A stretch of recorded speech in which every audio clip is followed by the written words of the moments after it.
Hey guys, Chastity here at New York Comic Con 2019. My Hero Academia is returning for Season 4, and we got a chance to talk to the English language cast. So let's learn more about Season 4. No spoilers. It's gonna be really awesome. I mean, definitely a lot of, we sort of go through cycles between character building and world building. This feels very much like character building for me, with this new rash of villains and all the heroes that you're gonna see step up to challenge them. It's really, really awesome, and there's gonna be just a lot of great moments. I like that way of putting it. That was awesome. Thank you. It's pretty dark. Yeah, it's hard to say without knowing like where it all ends up, but it's dark. It's intense, yeah. It's funny.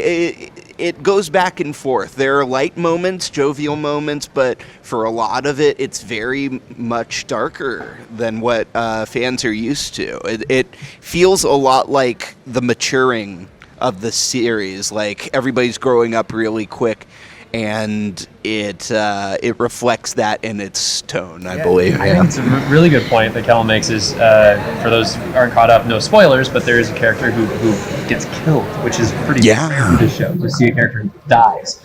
And at that point, it's Gwen Stacy, Spider-Man, you're like, whoa, wait, these people can actually die and bleed, and with that introduced to kind of I would say very dark, but at the same time again, to speak to what Callan said, the maturation of all of the characters, watching like Deku get a little bit older, get a little bit stronger, starting to understand their quirks a little bit better, introducing the upperclassmen like Mirio and the big three.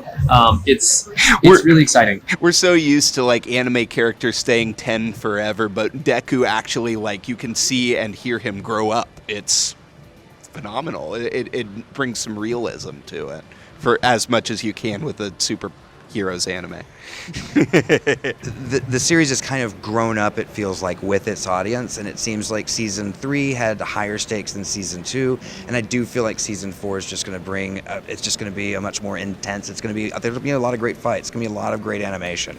I think a lot of people are going to be very much looking forward to how content from the manga translates to animation. You know, it's funny.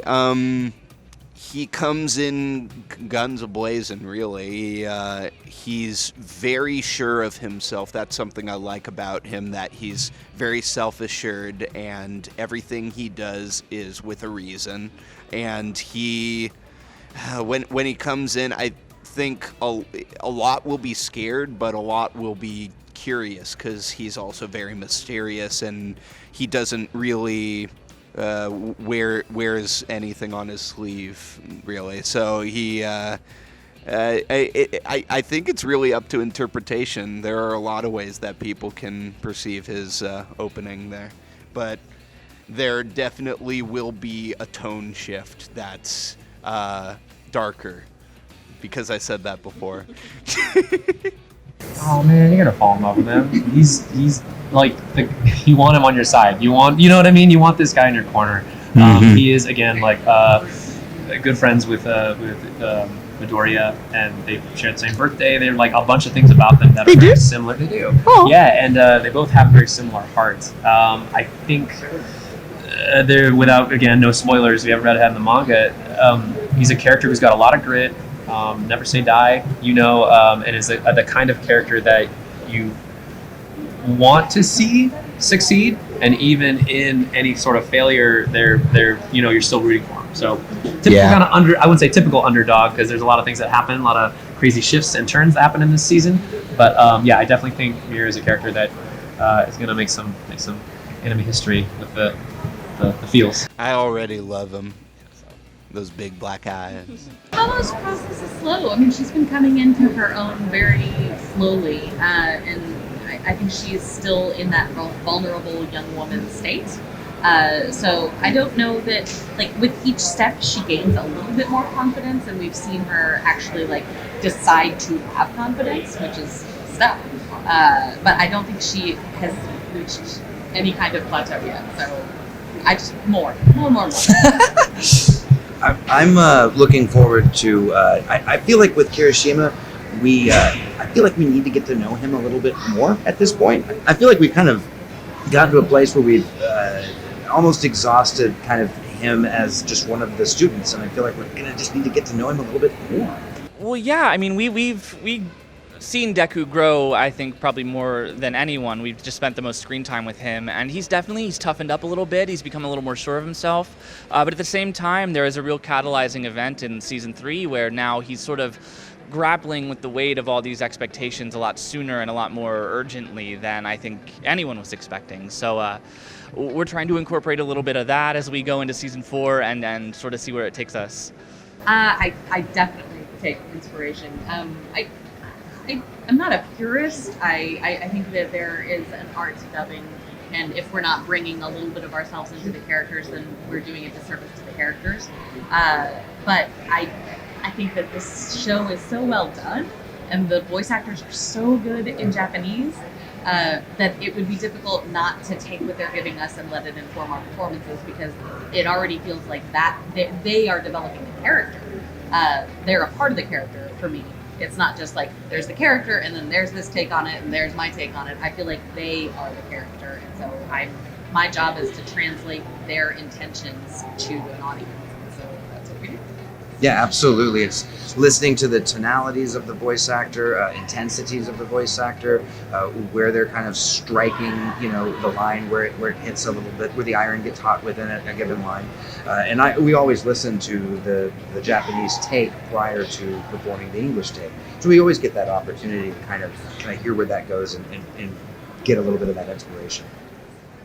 Yeah, pretty much the same. I never go out of my way to like do an impression of the Japanese actor, but I do definitely listen to everything that he does and try to incorporate what strikes me about his performance into my own, and just preserve what's going on there. I mean, I read all about him because with me, I really like to know where the character is coming from. If somebody says something that wouldn't normally offend somebody but might impact him in some way, just like Cookie, and he has like a flashback about a cookie.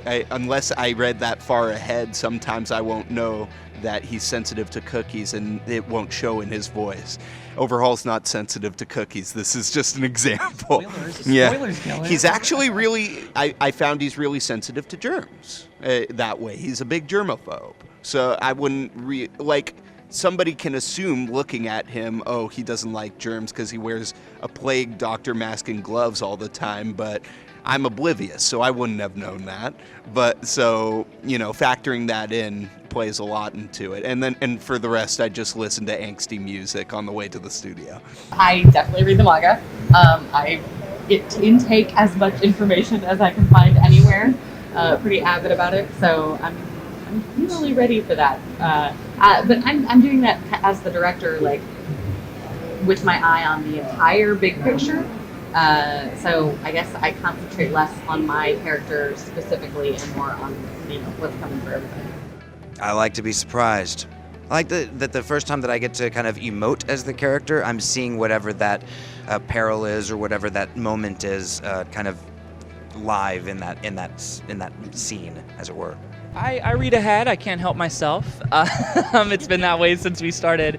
But yeah, it's been really awesome just because every scene that I love reading, when it's animated, it's 10 times better for me. So it's just going to be a whole season of that. It's really exciting. I've been watching anime a long time, and I love a good fight. And you can tell when it's animated well, your heart just starts beating.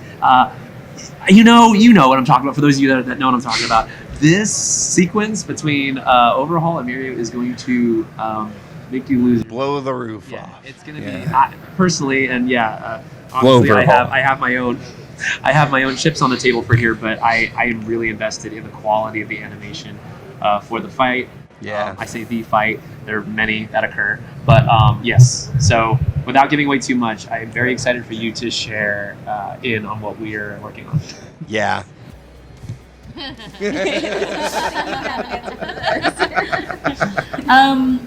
For at least the last couple of seasons, it has been day and date for the first 14 episodes, and then after that, it falls behind as their process.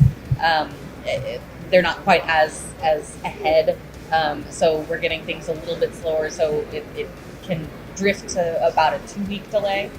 But regardless, the turnaround for us is fairly the same, and I know it's an accelerated pace, and yes, that does have its challenges. But I have to say I love it because I love that the fans are getting to see what we're doing so immediately that we get to experience it almost simultaneously with them, because it makes the hype so much hotter. It's a completely different beast than it was when we were dubbing things at a slower pace. We would dub something and then a year later it would come out. And this is just a different animal, and it lets us be completely in touch with the fans and how they're feeling. And we're all experiencing the same arc at the same time. We all feel the same way about the characters, and it lets us get that much more excited about everything that's happening. So I am a big fan of the process. You know, tagging on to what she had mentioned there, the thing that's so incredible about the simulcast process is it creates the dub to be more relevant to when it's coming out, but it also gives our Japanese partners this kind of feel, and it's a very true feel, that they're kind of getting an international release for their episodes each week that they're coming out.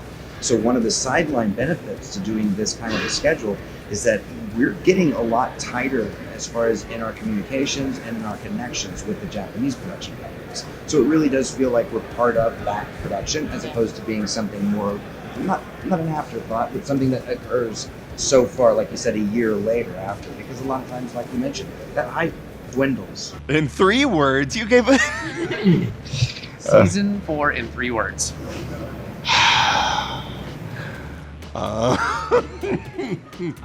Dark tone, cool.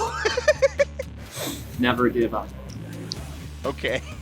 Motivational poster with the cat hanging. Hang in there, kitty. Hang in there. There we go. Hang in there. Like in 3 words, like you pick one word, I pick one word. the Hydra, right? You do it that way if you want to. You're gonna edit this down. Yes. This is an edit. I'm going to make mine an interrogative. What matters most? So I think that's what is going to be important to everybody. And different answer for each character. Ready to start. Protect these kids. I cannot wait to watch My Hero Academia Season 4, and if you want to watch it, you can do that on Funimation Now, Hulu, or Crunchyroll starting on October 12th. And for more things from New York Comic Con, stick with GameSpot.